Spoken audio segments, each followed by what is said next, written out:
brought to you by 80/20 Endurance. As always, we're coming to you from the Dream House in Flagstaff, Arizona. I would like to, before I get any further, give a shout out to some of the people who are viewing live, Tori and family. In addition, we've got Lauren, as always, behind the camera. We've got a return dream runner, Bill, in the house, who got horribly lost yesterday and will never live it down, but alive and well, thank goodness. Shout out to Wade also, dream runner in the house, has been here for 2 weeks, sadly is leaving tomorrow and helped rescue Bill. We've got, I'll introduce Alice last, but Alice is she's a coach as well as an athlete, and one of her athletes, Chris, rang the doorbell about 10 minutes ago. This is like a hybrid event where it's live and in person. So if you're local for any one of these, we do them just about every Thursday. You are welcome to be here in this space and take advantage of this cool opportunity. Our guest this week is Hoka Northern Arizona elite professional runner, Alice Wright. Welcome, Alice. Thank you. Yeah, and you're not a stranger to this space. Can you, by way of introducing yourself, say a little bit about your past experience with Dream Run Camp? Yeah, sorry, do you want me to introduce myself as well? Yes. Okay, so I'm originally from England, and then I moved in 2013 to attend University of New Mexico. I was there for 5 years and went through the whole NCAA system under Coach Joe Franklin. Then I moved in 2018 to Flagstaff to be part of NAZ Elite. I was coached by Ben Rosario and then Alan Culpepper and now Jack Mulaney. So here I am. And I've been to the Dream Run Camp before. I've been very fortunate to use the great facilities here, like the hyperbaric oxygen chamber. I think that's all I've used, right? You're aware of the other amenities. Yeah, I know, I need to do them. That's the one that is, well, I mean, it's like $500 a pop if you pay for it, right? Yeah. So we have one. Yeah, I'm really, really grateful for that. I feel like it was really beneficial for me. Right on, and free to you. I mean, it's one of those things where I don't want you to feel you need it, but if you feel you need it, I want you to know it's there for you. Yeah, I used one before in Sedona and I felt like it really helped me with the recovery aspect of things. So it was really useful for me to be able to use this one and not have to pay every single time. So I'm very appreciative of that. Right on. Yeah, that's what we're all about here. Spirit of generosity at Dream Run Camp. So I wanted to actually start from the beginning with you, rewinding. You gave us a little bit about your background, but early childhood, pre-running. Can you just talk a little bit about where you're from and the before? So I'm from Aberley, which is like a small village in Worcestershire, which is a county in England. I grew up with my 2 sisters and my parents, very close-knit family, just in honestly a tiny little village. It was like 45 minutes into the town. So a lot of my childhood was like country walks to the pub and just very probably like typical English things. Right on. And I went to school in Worcester, so it was like a 45-minute bus commute every day, which was a bit of a grind. And I played a lot of field hockey there. I was actually very big into field hockey, and then I feel like at the age of like 13, I kind of had to choose between field hockey and running. Running was something I always did, but it wasn't necessarily one of our school sports as such. Like we did do school competitions, but I felt like it was very focused on hockey, netball, rounders, and tennis. I feel like most people probably don't even know what those ones are out here, but that was kind of more of like the school sports. So I joined Worcester Athletic Club. And I was very fortunate to be coached under a great guy called Dave Walker, who I'm to this day very appreciative of, really progressing my running career, I feel like from a young age and making sure I really enjoyed it from like the age of, 13 until I went to college. And I feel like that's the most important thing really for like running as a youngster. I think you can't enter that world of like the pressure and everything. You've just got to enjoy it at that age. I think that's like true to, your whole running career, but I think especially at that age, enjoyment is like the biggest part of it, and I feel like Dave really helped me with that. So I did all the English school competitions, and when I was about 15 I got a foot injury, and just I think the NHS in England is amazing, but if you have a very like sports specific injury that isn't something that needs like immediate attention, it's very hard to get scans and MRIs and stuff done. So one of the main reasons I came, and I was just telling Bill, it is Bill, right? Yes. Yeah. I was just telling Bill that one of the main reasons I actually came to America was to get an MRI, because you could just get them the next day. So, yeah, Joe Franklin pretty much sold me on that initially. Yeah, shoot.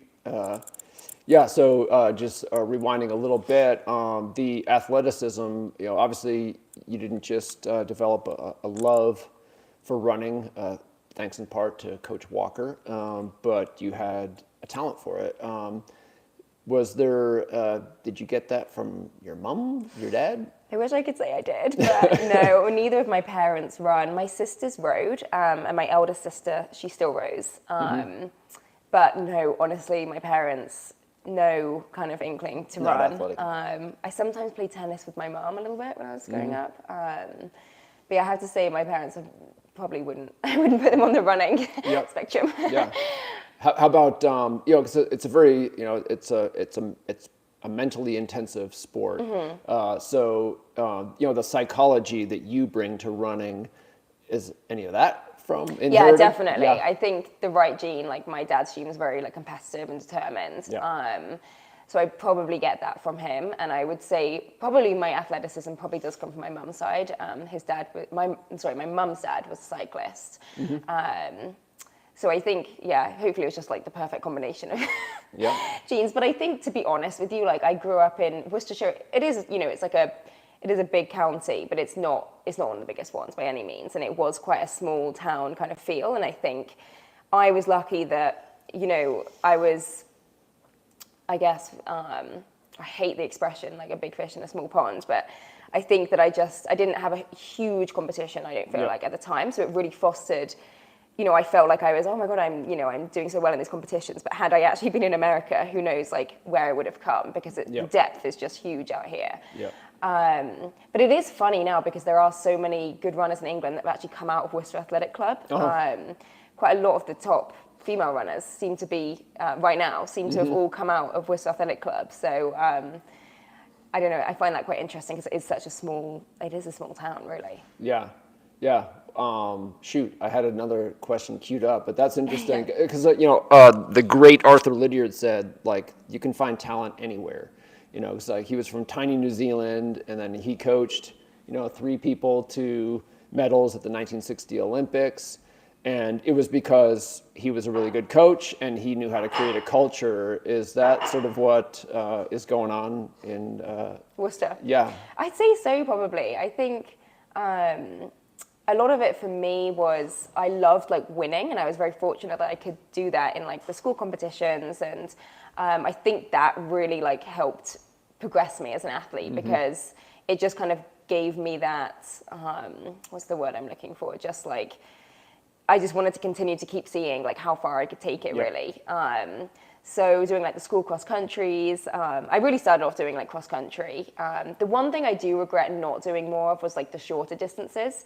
I feel like a lot of people start by doing like the 100 meters and the 200 meters, and then they do the 400 meters. And I pretty much just came home from school and was like, oh, I'm just gonna go for a run.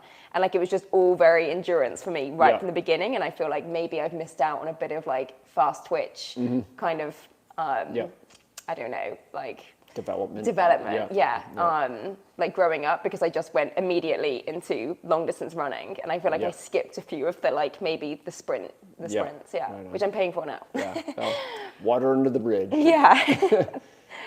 So can you for the well, we're all Americans in this room here, and most people watching also. Here we're used to like, sports are almost entirely school based. And where in the UK, there's more of like, there are school sports, but there's also like a pretty robust, club program. And so for running for you was club not based. School. I mean, I did do some school competitions, but for me it was predominantly, I did all of my training, I would say. Actually, I'm pretty sure I did do the majority of my training at Worcester Athletic Club. I think the club system's great, because it allows you to train with, it doesn't kind of pigeonhole you into just training with the people that you have at school. It allows the people that are into running and interested in running go to one place, and then you all train together. And I do feel like that develops, your running a lot better than maybe it would if you were just stuck in like the school system. So I'm Team England on that one. Right on. Yeah.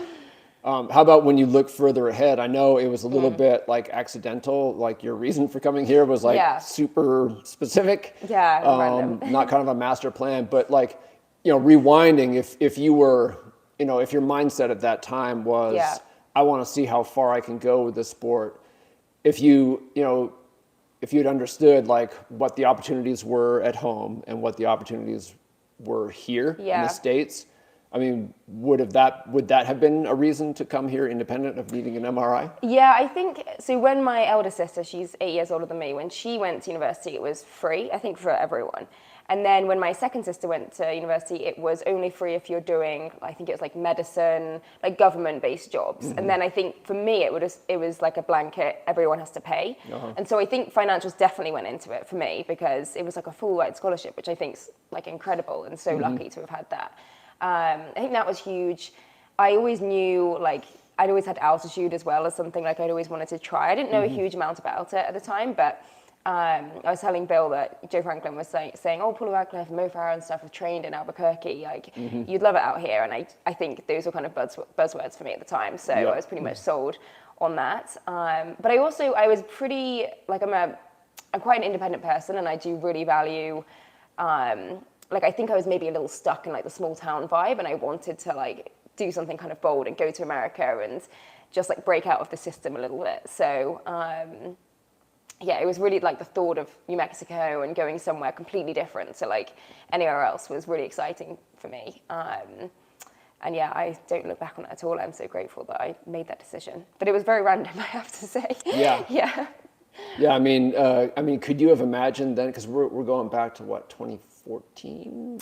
Yeah, I think it was 2013 when I moved. And I pretty much had a disastrous first year. I really did. I think it was a big cultural shock for me. You know, I'd come out of living a small knit family in a little village in England to New Mexico, which I just feel like couldn't be further from. Pretty different. Yeah, pretty different. I think, yeah, there was just a lot of cultural differences. The food's different, like everything. There's just everything is. I know obviously we speak the same language and we're like developed countries, but it's aside from that, I did feel like there was some huge changes and just the academic system in the US is so different as well to the British system.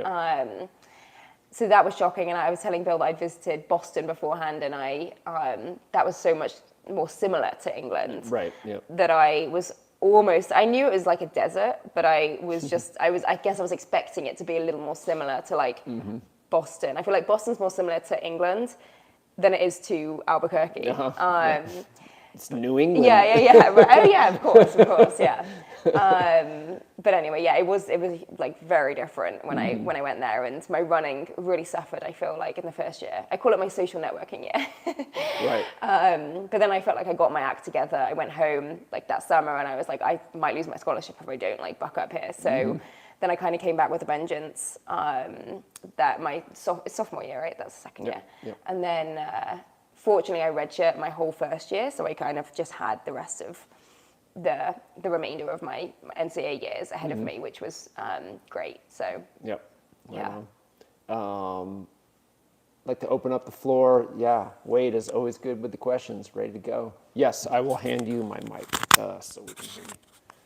Thank you. So I have two nieces listening right now, Kylie and Caroline. Oh, hi, Kylie. And I would love it if you could talk a little bit about when you were younger and perhaps developed a love for running. Yeah. What that looked like, how it grew, and just, maybe a little bit about what inspired you then. I think for me, as I said, I love competing and I love doing the school sports days. And my family, maybe they're not runners, but we're a very competitive family. And I feel like, that feeling of winning and like, oh, my family is so proud of me. I think that was a big thing for me. But I also think the club that I went to, it was more of like a social thing for me. I had this great group of, it was like a group of guys and there was like a couple of girls, and we all just got on so well. And I felt like I really looked forward to that, not just for the running, but for the social aspect. And I think having that community is so important, as I say, just to enjoy it as a young age, and just not having that too much pressure. but yeah, I just really looked forward to like the traveling. I felt so fortunate anytime I got to travel with running, and that was huge for me. And then the idea of qualifying for teams and representing my country, that was huge, and it really helped my progression through the sport. I really feel sorry for like American runners, because the depth is just so, it's huge out here. The country is huge. It's like, it's so hard to represent your country at that like young of an age. I don't know how it works for, if you can even do that, if you can represent the US at like the age of like 15. But in England, that was, you know, you go through the school system and there's a bunch of races, and if you qualify, they pick like top 8 basically, and they go and compete against like Ireland, Scotland and Wales.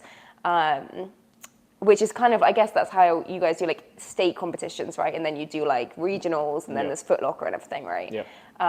But for us, it was like wearing the England vest, and it was just something to work towards that felt achievable, I guess. Right on. Thanks for the question, Wade. Bill, you want to go? Done? No, he's not done. As I told you earlier, I did a huge Wikipedia dive on you. Appreciate the background check. And I discovered that your first run in Flagstaff was at Buffalo Park. Yeah. Mine was also, Yeah. so we have something in common. Except I did not want to die after the first lap because I was relegated to a very slow speed. Yeah, which I wish I'd been relegated to. Yeah. Can we talk about UNM a little bit? Yeah. You were part of 2 national championships, and I'm intrigued by the difference in culture of being part of a national championship cross-country team at the college level. Yeah. Where I've read you talking about your housemates and the relationships that you had. Yeah. And it sounds like a real family. Yeah. And what you have at HOKA, at NAZ Elite. Yeah. Similarities, differences, expectations. Yeah, I think really it goes back to what, you know, my Worcester Athletic Club days, just having that sense of community and everyone working towards like a common goal. I think at UNM, you know, every year it was like people would leave, which was always like really sad. And, you know, the seniors would always leave. And I feel like when I came in, I made a lot of friends who were like juniors or seniors. And so it was really sad for me when they all left. And I felt like it was like I had to make a new batch of friends. But there were some constants that were through, and I felt like we all had a really great dynamic. And I think, you know, sometimes in college it can be hard. I think the dynamic, especially between girls, it can get competitive and bitchy, especially at that age. And I feel like we were really fortunate. I think part of it was that because so many of us were international, we all kind of like lent on each other for different things. And I think that it took away that like competitive element, I guess. I mean, at the end of the day, we're all competing against each other, but we are competing as a team in cross country. And I think then that competitive element is taken away entirely in track because everyone's focusing on different events. And also at UNM as well, I'm really, really fortunate that Joe had sometimes like the freshman guys would help out the senior women, and it wasn't, we didn't have to do everything together. And that's something I enjoyed at Worcester Athletic Club too. I had guys that I trained with, and that was something that I think because I am a competitive person, it's something that I really appreciate. And then at NAZ now, you know, we have Ben Bruce who paces us, and we're all also working for different events. You know, like today I was like running with all the track girls, and you know, they're training for cross country and the 5K in the summer, and I feel like I'm training for a marathon. It just couldn't be further, you know, more different, but we're all like supportive of each other and training with each other. And I think the dynamic, I've been really fortunate throughout my whole running career to never really come into an instance where it's ever been, like I've heard stories of other college teams and stuff having these like disasters really, but I've been really fortunate to have never been on one of these teams and just always had a good dynamic with the rest of the girls. So. Right on. Thanks, Bill. Not your last opportunity. Lauren and Chris, pass for now. Lauren? So I loved hearing about like your falling in love with running story when you were younger. How has your relationship with running changed now that you're a pro? Yeah. Or if at all?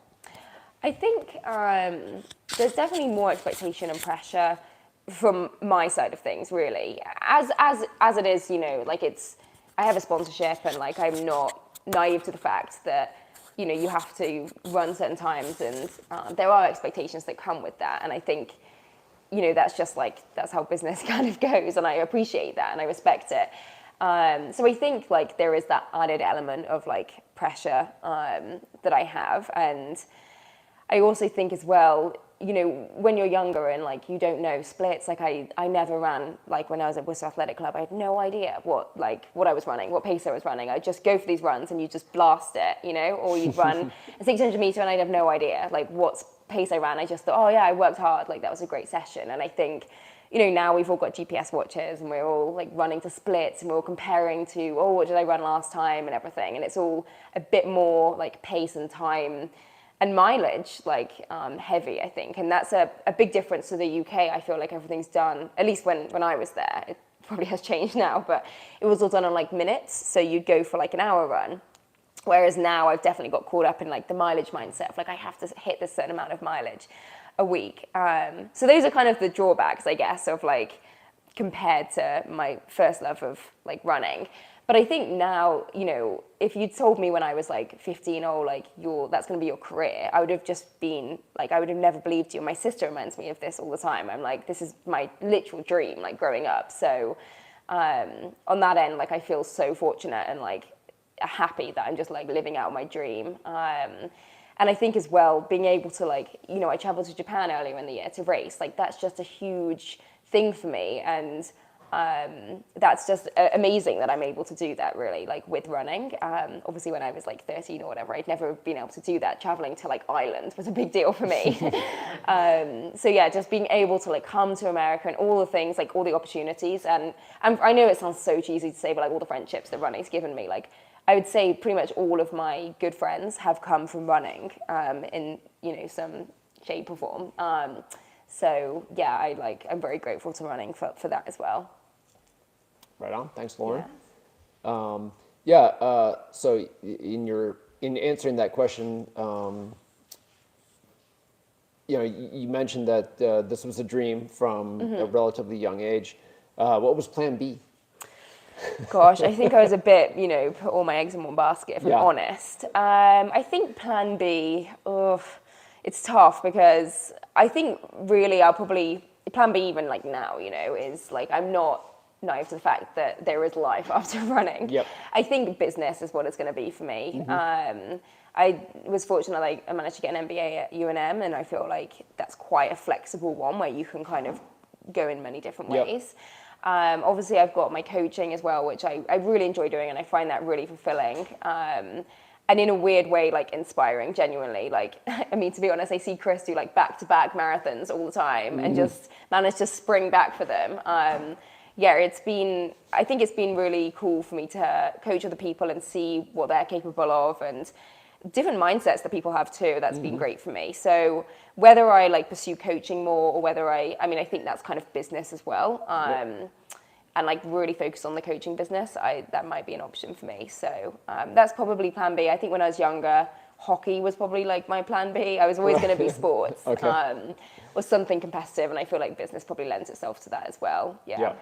Right on. So for each of these, you saw it in the promotion I put out for your appearance here. I always give a theme, Yeah. you know, and it's just, I got to come up with something. Yeah. And so the one I picked for you was the pursuit of the perfect race. But I mean, it wasn't completely arbitrary. Yeah. No, very spot on. Yeah. I'm still in that search. Okay. Yeah, exactly. You know, just like, because I know you a little bit and you know, as an interviewer, I like to ask questions that I genuinely want to hear you answer. Yeah.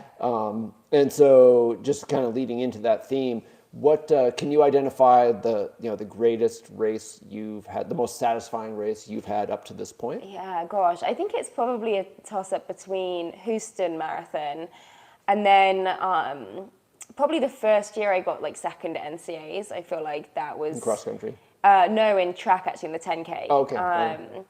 I think winning as the team as well that year that we did that was amazing, but I think if I'm being like probably selfish about it, I think getting second in the NCAA 10K was really like just such a satisfying moment for me. And then I think, oh sorry, I think I just messed up my microphone. Yeah, I think Houston Marathon was just, there was a huge relief factor with that. And then it was also just, like it did come down to a sprint finish. And I was very fortunate to have like won the sprint finish. So I was like really, just pumped with that one. I feel like when, in like a rally in tennis, when you get like 20 points deep and then you finally like win the rally, it feels so much more satisfying than Yep. just winning a random like one shot. That's kind of how like Houston Right. Marathon felt for me. So Right on. yeah. And what was it? I mean, you said a little bit about that sprint finish, but actually, maybe the 10K. Obviously, there's the outcome, there's the result. Like you performed very well. Second place in a championship race in the United States of America, where you've said it's very deep, big deal. But it's also like it's the execution, right? It's like the training that led up to it. It's like what you did to achieve that result.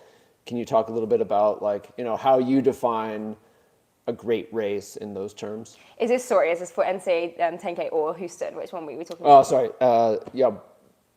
The latter. So the former, 10,000 meters. 10,000 Yep, meters. yep. I think in the NCAA you have so many times to see where you're at. You've got conference, you have regionals, you have all of the like pre-meets, we do the Stanford meets and stuff. And so it wasn't a total surprise to me that like the NCAA, how it finished. But I think the year before I'd got 8th and I just snuck into that All-American spot.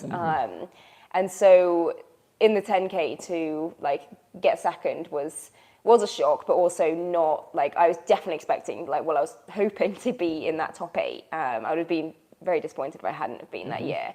And to be so close to first is always like, it's always that saying like always the bridesmaid, never the bride. Kind of like I just felt like that was a little frustrating. But in terms of like the build up and how I kind of got there, I think in college we used to do a lot, well, I used to do a lot of the same sessions. And I think that was great for me to see my progression and build confidence from that every time I did those sessions. Every Friday we used to do like a 6 to 8 mile tempo, and then every Tuesday was like a track session. Normally, I mean, I felt like I got a little obsessive towards the end. I was like, Joe, we need to keep doing the same session, and because I was like, I know it works, and we'd always do like 400 mile 400 times 4. Which Jack was telling me that apparently it's called the New Mexico Special now, so it's got a name. But yeah, I used to do that one, and that one I put a lot of weight into like where I was at, so I feel like that was really my progression to getting to that point. Yep. I hope I answered your question there. I feel like I went off on a tangent. No, that was all relevant. Yeah.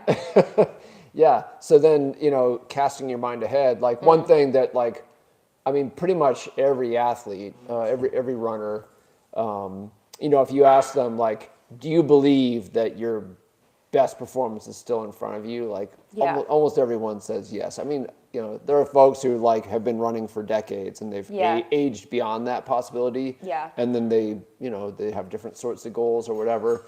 But I imagine like you want to believe that your greatest race is still in front of you. I'd like to hope so. I think especially with like how technology's advanced as well, like the shoe technology. Yeah.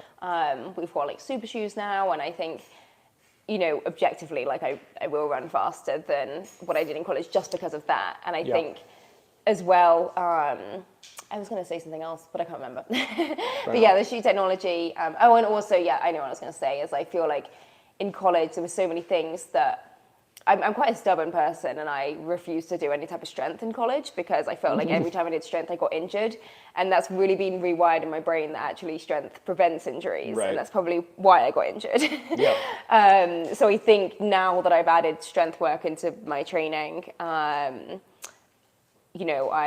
like hopefully that's really going to help me. Like I've actually been injury free now for about 18 months. Which is huge. Like I've never had that in my whole running career, like actually ever. And I know that sounds, most people are like, haven't been injured for like 5 years or whatever. But for me, like I tell people, oh, I'm very injury prone. That's been like my identity as a runner. But now not having to worry so much about injuries and actually be able to build some consistency is like huge for me, like absolutely huge. So very grateful for, like John and Dan, who have really helped me get to that point, as well as NAZ and the support with them. Yeah. Just, I mean, I can relate. I was an injury prone runner, and I started running when I was 11, And yeah, super shoes were a factor, but like, I PR'd in the 10K at 49. Yeah, I ran yeah. my first 10K when I was 12. Yeah. And part of it was like I figured out how to stay healthy. Yeah, and then that's the hardest part. yeah. But then like an incredible magic can happen. Yeah. If 18 months injury free is a long time. Yeah.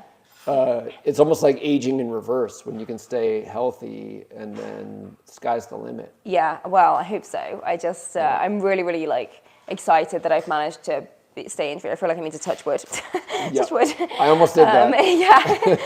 I don't get too arrogant about my injury freeness now, but yeah, I definitely feel like that's huge. And, I owe it to myself to like make sure I really see that through, like really make sure that I get the best out of myself, like competing and everything with that, and using my consistency as a strength now, because it's something that I've always had in the back of my mind. Like I've just, every day I'd wake up with an anxiety of like what's going to hurt today? Like, am I going to get a stress fracture or something? And not having to worry about that so much anymore is just like, yeah, the stress is gone.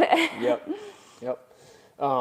So if you could, so there's, sort of the expectation, I mean, it's very hard work to be a professional runner. So like, you have to have that belief that, that it's going to all come together somewhere, somehow, in a way that exceeds, surpasses anything you've done before. Yeah. If you could choose where, when, and how it all comes together for like that, because ultimately every runner, when they look back on the totality of their career, they can look at like, this was my greatest moment. Yeah. If you could choose, what would you do? Oh, I mean, early next year would be great ahead of the Olympics, and then gain selection for that. That would be amazing. That would be really like to the gods if that could happen.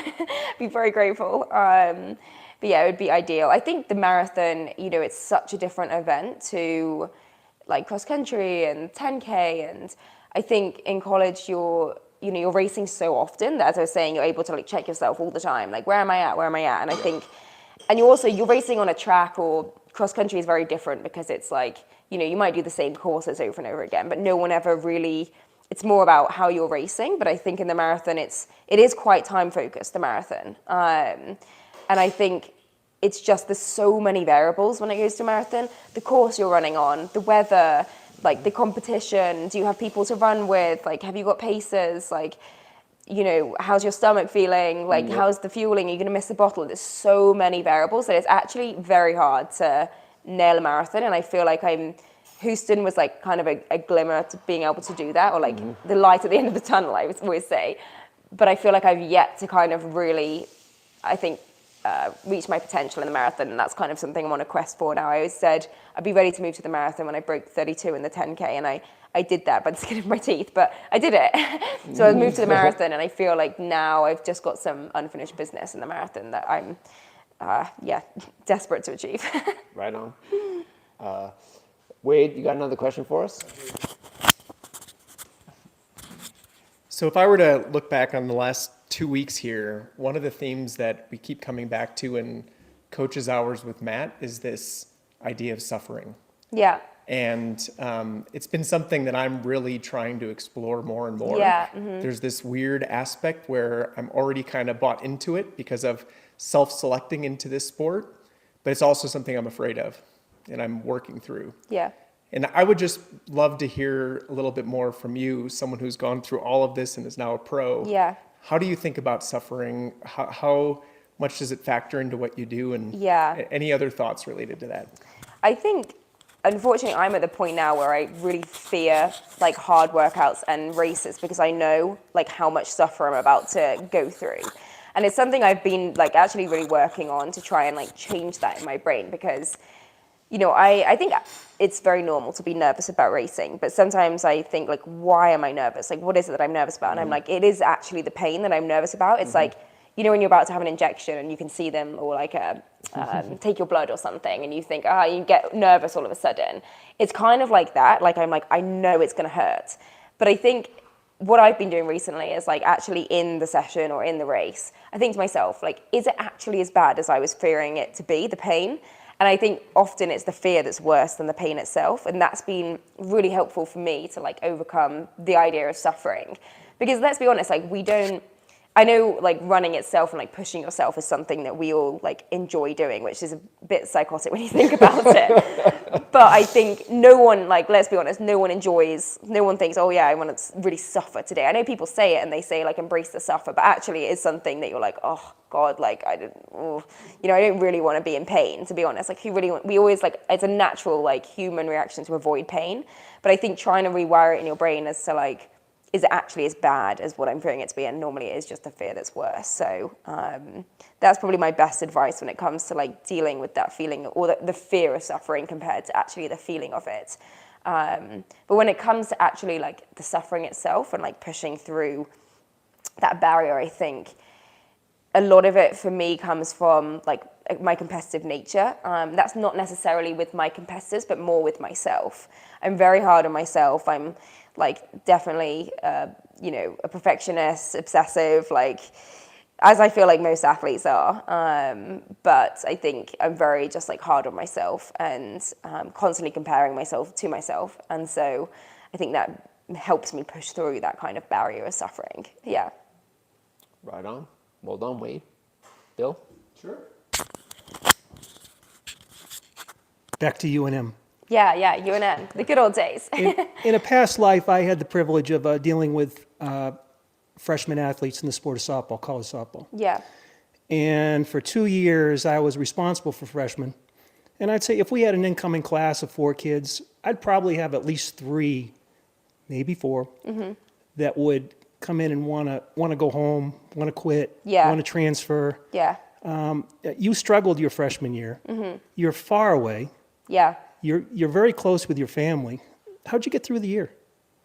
I think the first part of it for me was never admitting verbally or to myself that I was homesick. Like that was never something that I would even allow myself to think like, oh, I miss home.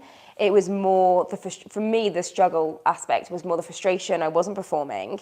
I knew that I wasn't like truly focused because I was so like, I guess, confused in this new place. And I was trying to figure out, like, I didn't know what a social security number was. Why was everyone asking me for this anytime I tried to get something? Like figuring out phone, figuring out, like, I didn't have a car. Just so many things that are just so different in America. Like, I did not know, I still to this day don't fully understand credits, like what that's all about. Like, I don't know what that's about.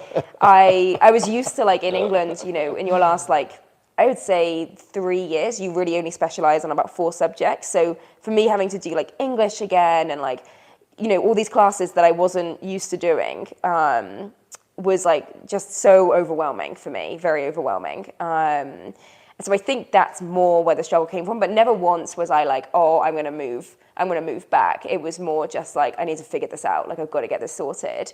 And so I think I just took that summer and I trained and I kind of got myself, like, I was more accustomed to, like, what I was coming back to, I guess. And I think even Joe, he was, like, shocked. He was like, wow, you've really kind of changed over the summer, haven't you? And I was like, yeah, I've, like, decided I got my shit together now. And, like, I feel like my focus was in the right place and I could finally focus on running rather than having to worry about, like, getting to class and, like, all of this, other stuff. Yeah. Silly question. What was your first meal when you went home? I know everyone was going to want me to say like fish and chips or something, but gosh, what was my first meal? I feel like my mum is a great home cook. Like, I'm very fortunate growing up. She always made extremely like fresh meals. So it was probably something, she used to make this like pasta dish with like a breaded chicken and fresh tomato sauce. So that would probably be my first meal back when I went back. Yeah. Yum. Yeah. Lauren, you got another one? How often do you get to go back home? I try and go back about once a year. There is that side of me that's like, my parents are nearly 70 now, and I feel like I'm kind of missing, like, missing them getting older, I guess. And like my sister, she's had 2 children since I've been away, and she's expecting her 3rd, and it is, I want them to remember their auntie, like my niece and my nephew and stuff. So I do kind of have that like pull, and I think as long as I'm going back for like, I try and go back for at least a month, sometimes even 6 weeks, which I feel like is long enough. And my eldest sister always tells me, she's like, I actually don't see the rest of the family like as much as you do, because I go back for such intense periods of time that it's like, I think when you're around your family, you sometimes may go for a weekend or two, but it's never like an intense 6 weeks. So I try and view it like that, but it is in the back of my mind. I'm like, I do like miss my family for sure. Like we're very close, and like I grew up, like they were my best friends just growing up, you know? So, and I miss my high school friends and everything too. So maybe one day I'll go back, but yeah, I'll probably be deported at some point, I'm sure. Visas are getting harder and harder to get now. Whoa. Yeah. We've got another hour, so I can talk about that. We'll have you back. We'll have you Yeah. back to discuss that. But yeah, to round things out. So yeah, as a I guess a coach myself now, the way I view it is like there's a formula for each athlete. Yeah. Somewhere out there is your ultimate potential, and a lot of things in terms of like how you train and how you eat and how you get your mind dialed in are universal. Yeah. They work for everyone, but then at the level of details, Yeah. it's a little bit different for each person. For me, I found it so stimulating as an athlete to try and like piece together the formula. Yeah. And so for you, do you are there things you're still figuring out? Are Yeah. there things that are still coming into place that could, when they do, precipitate that beautiful, perfect race that's still out there for you? Yeah, I think in New Mexico, I do feel like I had that really dialed in. And I think I'm still actually trying to figure that out in Flagstaff. And I think I was naive coming from 5,000 feet to 7,000 feet, thinking I could live the same life and I could get away with doing 2 sessions a week in a long run. And I think here it's hugely different. So that 2,000 feet is just like, I just feel like it goes like that, basically. And I can't do the same training sessions. And I think it's taken me years to actually come to terms with that. Like Right. paces have to be slower up here. Recovery days have to be slower. But I think the biggest thing for me, like mentally, is, I have to appreciate I grew up in a family and a school that wasn't running intensive. And I think Flagstaff is a very running intensive place. Like there's a lot of runners here, which is great. If you ever need to go for a run, there's always someone that you Yep. can, you can round up a crew always to like go for a run, and there's endless trails and it's amazing. It's never a pain to like try and find a running spot or people to run with. But I think I need to appreciate that I actually do need that separation from running. And I think, I go to Phoenix quite frequently now, and I spend time down there and I spend time with non-runners, and it's really refreshing for me to just take myself out of this like very running intensive environment. And that's something that I've kind of figured this last year out, and like I feel like my training's really improved because of that. And my mental approach to training as well. Just because I have kind of realized I need like less running in my life to do well at running myself. Right. Yep. So that's one thing. And I think as well, just, trying to figure out actually the formula for Flagstaff and like, not, I think, forcing every session. And I was talking to Jack about this yesterday. It's like, it has to be effort based. It just cannot be like, oh, I need to be running this split because I know that I've ran this split before. It's like, I might have run that split before, but I might have also then like been exhausted for weeks afterwards and not raced to my potential. And so I think Jack and I will really work together well to like figure out that specific formula that works for me. So yeah, I'm really excited about like this next year coming up and really like getting that formula sorted. Right on. Well, we are excited about the year coming up for you as well, Thank you. Alice. We're fans here. I appreciate that. Yeah. So thank you so much for giving us a bit Thanks of for your having time. me. Yeah, you bet. And we'll have you back when that, because I believe it as well. Like that. You've achieved a lot. Let's not dismiss what you've achieved to thank this you. point. But your crowning achievement very likely is still in front of you. It'll be exciting to watch it happen. Hope so. Thank you. Right on. Thank you for tuning in. This is it for episode whatever of Live from Dream Run Camp. We're going to eat some quiche now. Tune in next time with another special guest. Who knows who it might be? Bye.